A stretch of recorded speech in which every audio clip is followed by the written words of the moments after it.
I'm Todd Longstaff-Gowan. I'm the Gardens Advisor to the Historic Royal Palaces, and I was charged with the redesign or representation of the gardens at Kensington Palace. Until very recently, those who knew Kensington will know that it was actually completely embowered by huge shrubberies and trees. You couldn't see it at all. In fact, it was almost invisible. So what we sought to do in our scheme was to open up these great vistas. So it required removing quite a lot of trees and clutter in front of the palace and to open up the vistas so you can see the palace from the round pond and the surrounding areas, especially the broad walk in front of me, as well as opening views from the palace. You could look over and see the park itself. And this really has meant that the palace itself has become once again the jewel in this enormous green crown in the centre of London. Our scheme is really a very modest and simple idea, and it's based on the landscape that was created by Charles Bridgman, who was the ingenious gardener, as he was called at the time in the 1720s and 30s when he was working for Queen Caroline, consort of George II. The essence of Bridgman's scheme was really to create vast open spaces. He was well known across the country for working for great patrons who wanted to convert their, up till then, reasonably modest compartmentalised gardens created in the 17th century or earlier into these vast expanses.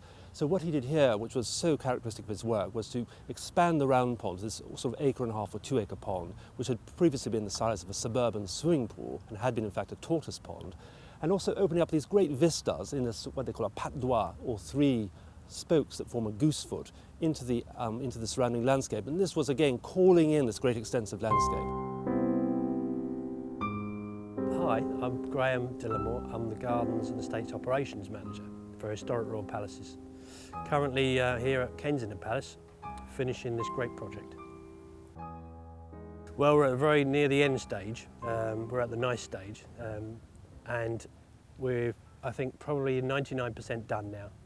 And it's just those final edges, those final bits of finishing off, just making things look really, really good. That's where we are at the moment.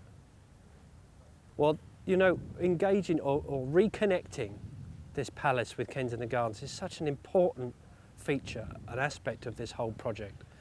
I've known this place as a boy, as a gardener. I was here when I was 16 years old, and one of my first questions I ever asked was, where's Kensington Palace? And I was standing 50 yards from it.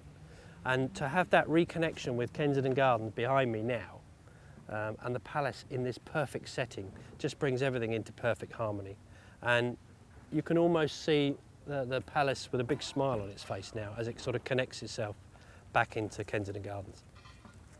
Facts and figures, we've shifted over 100,000 cubic metres of topsoil. Don't forget, ground level would be about here.